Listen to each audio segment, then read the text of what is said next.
Hello, this is John Noble, and you're watching Arkham Insider.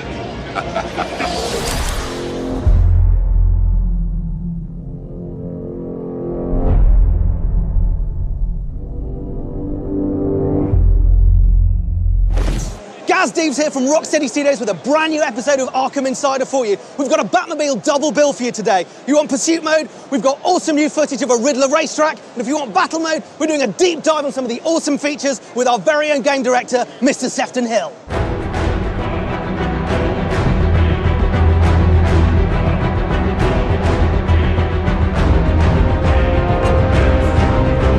Why don't you tell us why you chose Harley Quinn for your costume? I just love her character. She's a lovable rogue, and she appeals to so many people on so many different levels. She's fun, she's bubbly, she's energetic, and she likes Mr. Jive. We promised you a battle mode deep dive, and here we are in front of the Batmobile with Rocksteady's very own game director, Mr. Sefton Hill. Sefton, what inspired you to add the Batmobile to the Arkham series? Well, really, we just felt that it was the one thing that we hadn't had a chance to do, was to really deliver the keys to this amazing vehicle, to give the player the freedom of Gotham City as Batman gliding above the streets, but in this awesome, incredible, famous vehicle, give everyone the chance to drive this and really complete that whole Batman experience. One of the things about the Batmobile that we absolutely love is the gadgets. What are the features that we can expect on the Arkham Knight Batmobile? Well, it's an extension of Batman, so it's absolutely full of gadgets in and of itself, and it helps him in every single way. You know, it helps him in combat, it helps you in puzzle solving, it can be controlled remotely. I mean, there's so many things on the car, even starting from the front. Have the power winch here that can be used to pull down objects, to supply power to objects. And then as we move back across the car, you've got the cockpit, kind of a fighter pilot style cockpit, shoots backwards and forwards, instant access. These immobiliser missiles here that Batman can use in pursuit mode to take down other vehicles. I guess we've missed out these awesome tyres, these omnidirectional tyres which allow the car to move in any direction, be completely and utterly agile when fighting hundreds of tanks throughout the Gotham City streets. There's also a couple of cool new features we've never talked about at all on the Batmobile. One is the EMP, so fitted to the wheels of the car is an EMP device. It's an upgrade that you get as you play through the game. And basically what this allows you to do is temporarily stun any of the Arkham Knight's drone forces. So when you're surrounded, 20 drone tanks, they're all firing at you at once. Boom, release the EMP device. It will frazzle their attacks for a short period of time. It will fly, incoming missiles will get thrown and miss you. It gives you a little window of opportunity, a little breather while you're fighting all of these tanks. And secondly, on top of the turret there, you can just see it right on top of the turret, is what we call the drone virus. So Batman and Lucius Fox actually has developed this technology which allows him to hack into drones and flip them. It basically corrupts their friend or foe targeting device and they'll start attacking their own drones. So you're dropping knowledge bombs about the options that we have when we're in control of the Batmobile and in control of Batman. You can take a hit with the Batmobile's heavy armour, you can evade a hit by strafing and using the dodge thrusters, you can disable enemy tanks using the EMP, you can destroy them using the heavy weaponry, and you can even turn them to your side. That's right, yeah, I mean, if you look at it, this is one car. I mean, it's one car versus an army, so this has to be the most badass car you've ever seen, because you are literally taking on thousands of troops, hundreds of tanks, hundreds of drone forces. So this is all that stands between Gotham being completely taken over and Batman protecting his city. Well, Batman's only got one car, but one car is all he needs. Sefton, thanks so much for giving us this deep dive on battle mode. Let's throw across to Dax on the world's most comfortable couch, who's going to show you pursuit mode and a brand new Riddler racetrack. Right on, we are back on the world's most comfortable couch, and we are going deep underground Gotham City, and we're going to look at the threat that Riddler poses in Batman Arkham Knight. I'm joined by Adam and Jody. Adam, you're the designer of these Riddler challenges. We were talking to Ian Ball the other day, and he said these Riddler racetracks are really going to push the Batmobile to its absolute limit, but it's a lot more than that, isn't it? Yeah, they're more than a racetrack. They're more a puzzle. They're a racetrack and a puzzle combined. It's Riddler testing Batman's intelligence, trying to prove that he's more intelligent. And he's testing the Batmobile to its limits. He's trying to test all the abilities. He's trying to prove that he's the superior person. Classic Riddler work. Talk is cheap. Let's have a look at it in action. So we've got 3 circuits, and as you said, there's sort of an intellectual challenge going on here. Talk us through that. Well, you can control these coloured doors and these coloured walkways, and you can put platforms out in front of yourself. They alternate, so every time you press the button, you're in complete control. Jody, how as the environmental artist on this, do you create an environment that feels very authentic to the Riddler? Well, I think the challenge was that... Dude, you were driving up on the wall! Sorry, Jodie, carry on. So unfair. I think the challenge was that they were these massive tracks, and you do the loop-the-loops and you drive up the wall. Yeah, which is right really on. cool.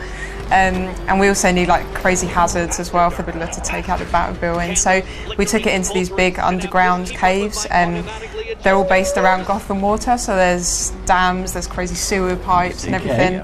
And then he's come in and he's bolted on all his Riddler craziness, and there's a lot of like robots lying around that have helped him do it. And right on, Jodie. What are your driving skills like that? Okay. Take the wheel. So Adam, give us some tips. I mean, you created this. This came out of your brain. When gamers get their hands on Batman Arkham Knight, what should they be really thinking about when they're taking on Riddler's challenges? Well, they want to use a combination of the drift and the boost. So the boost obviously gives you extra speed. You can use that down the straights to get faster times. You can drift down the corners like Jodie's doing. That was awesome. So it's just using those two things, and the Batmobile has a few more abilities we've not mentioned, but it's using those as well, going straight up onto the wall here to avoid the floor exploding beneath. Yep. Just things like that. And these challenges are getting more and more difficult with each lap, right? Yes, they change each lap, so the layout changes, more and more blocks become available for you to use. It's Riddler getting more and more sadistic with each lap, trying to take you out. Good work, Jodie. Sweet work. And the Batmobile hits insane speeds, right? I mean, so this has got to be massive. Sweet finish, Jodie. Like, what sort of a footprint do they take up? Well, they're like the city, they're enormous. We have to build roads wide enough for the car to fit in and wide enough to drift around, so they take up a huge footprint. They're massive. This game is huge. It is. Adam, Jodie, thank you so much for your time. You guys are critical to finishing out Batman Arkham Knight, right? So I'm not going to take any more of your time. You guys have got to get back into the studio and finish this game. Thanks. That was Riddler. We're talking Riddler Caves on Arkham Insider.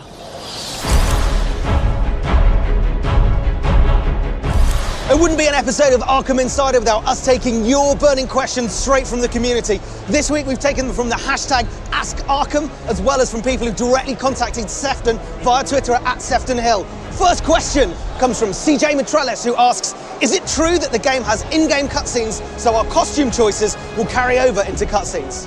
Yeah, so the cinematics in the game are rendered real time now, so if you're wearing a different skin for Batman, that skin is going to carry into the cinematics. It looks great as well. And we really wanted to make sure that the character you're playing is the character that appears in the cinematics. It's the same person. People you interact with are the same people from the cinematic. So yeah, the skins you wear, the characters you play, no loading screens as you play through the whole game. You can play from the start of the game to the end of the game. You won't see any loading screens. That's all a really big, important thing for us. Next question comes from Iconic Records. What kind of Easter eggs can we expect in the game? You can expect a lot of Easter eggs and more in this game, probably in the last two games put together. But I don't want to ruin anything, I don't want to spoil anything. I think part of the fun is finding those things. There's some really obscure ones, there's some much more obvious ones. There's just a ton to find, and I think players are really going to enjoy it. Next question comes from Arkham Knight 01. Will New Game Plus be returning with other modes? Yes, so New Game Plus is back. So when you complete the main story, you're going to unlock New Game Plus. And in New Game Plus, you can go in, take all of your XP through, take your gadgets through that you've unlocked, which is a big thing, because that means basically you can then do some of the challenges from earlier on in the game, but with a whole new suite of gadgets that you never had the first time you went in, all the upgrades, and those things are all shared through both playthroughs. So similarly, any Riddler trophies that you found through the game are shared on both playthroughs. So if you played through, you've collected 100 Riddler trophies, you go in New Game Plus, you can go in and collect 100 more. They're shared between both playthroughs when you play through. Next question comes from the Arkham channel. How hard was it to think of new gameplay mechanics for this more experienced Batman from Arkham Knight? For the first game, we basically put all the ideas that we had into that game, and then at the end of the game, you feel a bit drained, and then you go away and have a holiday, and suddenly you're like, wow, like there's a whole new load of stuff we could do. And it was a very similar experience finishing Arkham City, put everything we had into that game, we came back for Arkham Knight, thought, okay, what can we do? Obviously the Batmobile being a huge new feature, lots of new gadgets and abilities for that. We also looked at the existing gadgets, a number of those return, and they have new abilities. Say like the Batclaw now has a new upgrade ability where you can use that to instantly take people down in combat, so you pull them into you and it smashes them down into the ground and takes people down. We have gadgets while gliding for the first time. So there's lots of new features in there that bolster your existing skill set. So all these skills that you've learned for the first couple of games, you'll bring to this game, and then they'll have new things you can do with all of those gadgets that you know and love. Last question comes from Martina, who asks, Sefton, can you release the game already? Well, we're so close now. We're just 3 weeks to go, and everyone's going to get to be the Batman. That's all we've got time for. If we answered one of your questions on today's show, a t-shirt is winging its way to you. And in the meantime, be the Batman.